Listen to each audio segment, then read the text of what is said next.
শেখ সাদির নাম শুনেছেন? বালাগাল উলা কাশাফাদ দুজা, এই কবিতাটা রচয়িতা ইরানের বিখ্যাত এক কবি। উনি একবার আর্থিক সমস্যার মধ্যে দিয়ে সময় কাটাচ্ছেন, টাকা নাই, পয়সা নাই, পায়ে দেওয়ার মতো জুতা নাই। উনি খুব দুঃখ পেলেন, হায় রে, আমি ইরানের এত বড় কবি, আমার পায়ে দেওয়ার মতো জুতা নাই। দুঃখ ভরা মন নিয়ে রাস্তায় হাঁটতে বেরোলেন। হাঁটতে হাঁটতে হঠাৎ দেখলেন একটা লোক শুয়ে শুয়ে কাঁদছে। ওই লোকটার দুইটা পাই নাই,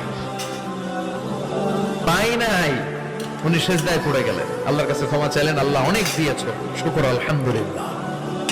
এজন্য যেই পরিস্থিতিতেই থাকি না কেন আমরা কি পড়বো? জোরে বলেন, কি পড়বো?